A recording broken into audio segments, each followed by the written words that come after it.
अच्छा जी, आज की इस रिकॉर्डिंग में हम ड्यू पॉइंट एनालिसिस की तरफ जाएंगे। ऑलरेडी जो है वो इस ड्यू पॉइंट एनालिसिस से पहले एनालिसिस ऑफ फाइनेंशियल स्टेटमेंट के अंडर में 5 किस्म के रेशोज हमें पहले से पता होने चाहिए।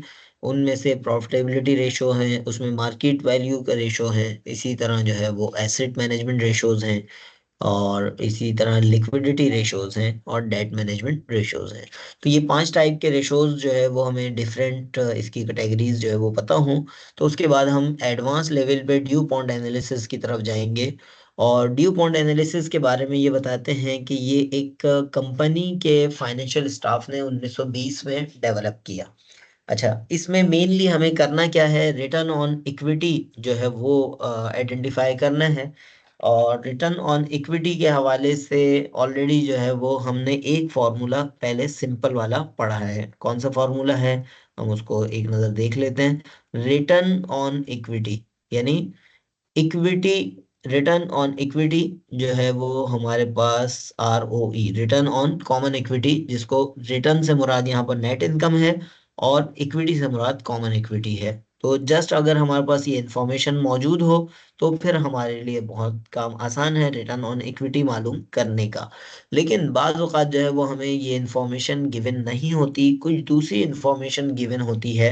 मिसाल के तौर पर रिटर्न ऑन एसेट गिवन है और इक्विटी मल्टीप्लायर गिवन है, तो उस सूरत में जो है वो हम रिटर्न ऑन इक्विटी इस फॉर्मूले के हिसाब से भी निकाल सकते हैं।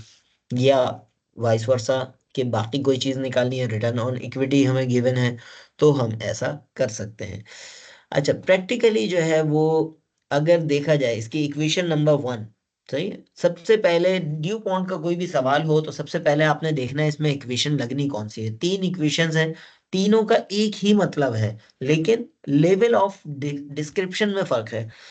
ये वाली सबसे कॉम्पैक्ट अभी जो आपको स्क्रीन पे नजर आ रही है, ये सबसे कॉम्पैक्ट फॉर्म है, सबसे कॉम्प्रिहेंसिव, सबसे मुख्तसर पुरअसर फॉर्म है, कि जिसमें रिटर्न ऑन एसेट्स और उसको मल्टीप्लाई किया हुआ है इक्विटी मल्टीप्लायर से। रिटर्न ऑन एसेट्स ऑलरेडी हम जानते हैं कि एसेट्स के मुकाबले में क्या रिटर्न हो रहा है, तो वो उसकी बात करेगा।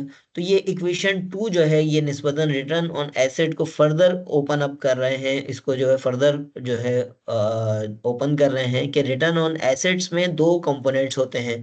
कौन कौन से, प्रॉफिट मार्जिन और टोटल एसेट टर्नओवर।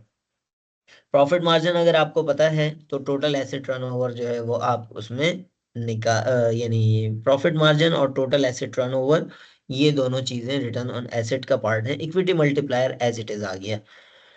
लेकिन बाज़ औक़ात हमें और मज़ीद जो है वो क्लियरिटी आखिरी इक्वेशन से मिल सकेगी कि ये जो प्रॉफिट मार्जिन है ये किस तरह निकलता है। तो प्रॉफिट मार्जिन का ऑलरेडी फार्मूला हम पहले ओपन, जो सबसे पहले इनिशियल जो बेसिक जो एनालिसिस करके आए हुए हैं, उसमें प्रॉफिट मार्जिन का सिंपल सा फार्मूला है net income divide by sales. मिसाल के तौर पर आपकी इनकम हुई है, नेट इनकम हुई है 50,000 रुपये, और सेल्स हुई है 50 लाख की, तो आप जो है प्रॉफिट मार्जिन निकालना आपके लिए आसान है। नेट इनकम की जगह नेट इनकम रखें, सेल्स की जगह सेल्स रखें, उसको डिवाइड कर दें तो आपके पास प्रॉफिट मार्जिन आ जाएगा। हम कह सकते हैं 10% प्रॉफिट मार्जिन है, 20% है, 50% है, जो भी है आप प्रॉफिट मार्जिन।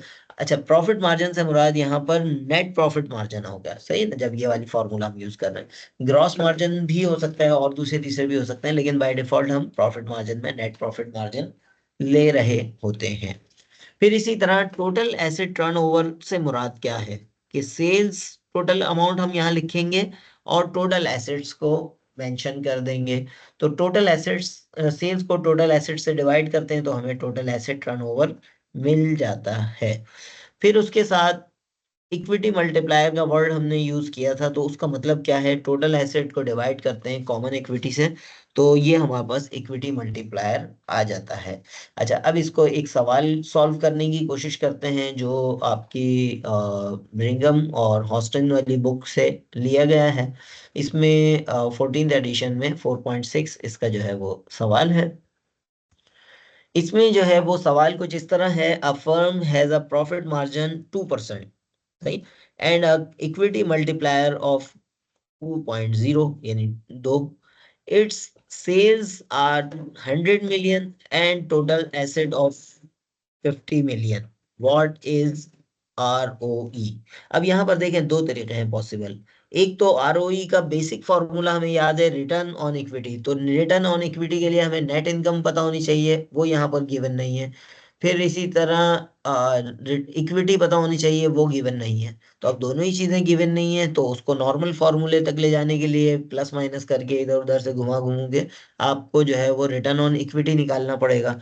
तो दूसरा जो ड्यू पॉन्ड एनालिसिस, जो गिवन इंफॉर्मेशन है इसकी मदद से ड्यू पॉन्ड एनालिसिस आप करना चाहें, तो ये आखिरी वाली जो इक्वेशन थी, जो तीन इक्वेशंस में लास्ट वाली थी सबसे ज्यादा ओपन, सबसे ज्यादा क्लियर, वो इक्वेशन हमारे सामने है। और अगर उसके ऊपर वाली इक्वेशंस भी हम सामने रखें तो हम बहुत आसानी से इसको सॉल्व कर सकते हैं। इसमें क्या कहा गया है, प्रॉफिट मार्जिन 2%। तो हमें पता है कि ये जो पहली net income divide by sales है, ये प्रॉफिट मार्जिन की जगह है। तो हमने क्या किया, 2% इसके नीचे लिख दिया। और 2% का मतलब जो है वो आपको पता है इज इक्वल टू 0.02। सही। तो 0.02 जो है वो इसका 2% हो गया। अच्छा जी, फिर अगला जो है इन्होंने कहा इक्विटी मल्टीप्लायर। ये लास्ट वाली जो है total asset divide by total income equity, ये इक्विटी मल्टीप्लायर है। तो इसकी जगह हमने 2.0 लिख दिया। अब उसके बाद बीच वाला जो return on assets, return on assets था, वो इन्होंने अलग अलग फॉर्म में दिया हुआ, इसीलिए लास्ट वाली हमें यूज करनी पड़ी है, वरना इससे पहले चले जाते। It's sales are 100 million. Sales की जगह आपने सेल्स लिखा 100 मिलियन, यानी और उसके बाद जो है फिर आपने 50 मिलियन टोटल एसेट लिख दिए। तो अब इसको जब हम सॉल्व करने की तरफ जाएंगे तो जवाब हमारा आ जाएगा 0.8। अगेन इसको आपने कैलकुलेट करते वक्त 0.2 लेना है, और ये कैलकुलेट हो गया ROE आपका, इसका जवाब आ जाएगा। तो ये जो है ये ड्यू पॉन्ड एनालिसिस का एक एग्जांपल हमारे सामने आई। अब इसी को दूसरे तरीके से भी सॉल्व किया जा सकता है। तो ये दूसरा तरीका भी आपके सामने है, जो आपको आसान लगे आप उस तरीके को यूज कर लें। अगेन बेसिकली ये वही है।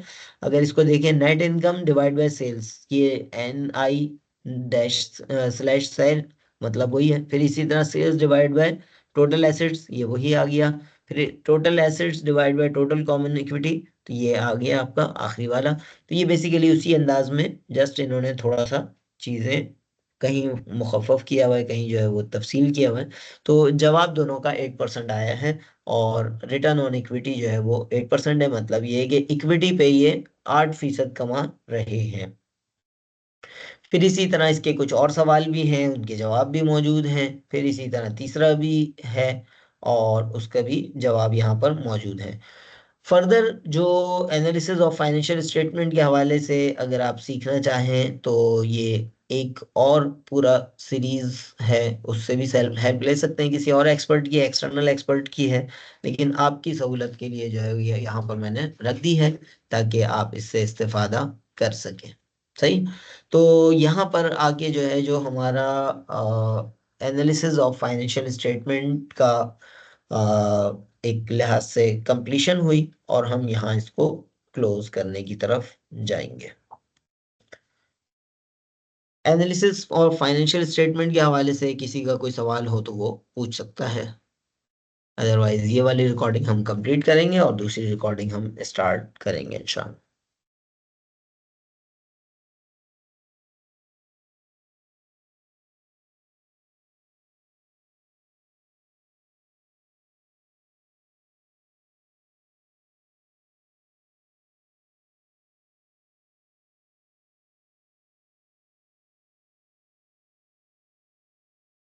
अच्छा, नेट इनकम गिवन नहीं है। हाँ, नेट इनकम गिवन नहीं है, लेकिन हम जो प्रॉफिट मार्जिन है, ड्यू पॉन्ड एनालिसिस की मदद से जो है वो उसको सॉल्व कर लेंगे। नेट इनकम भी यानी काफी खींच खांच के हम निकाल तो लें, लेकिन जब ड्यू पॉन्ड एनालिसिस है तो फिर ये है कि हम आसानी से मामलात को लेकर चल सकते हैं।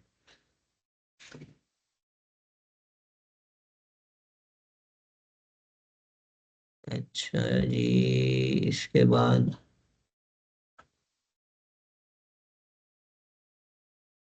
सही है जी।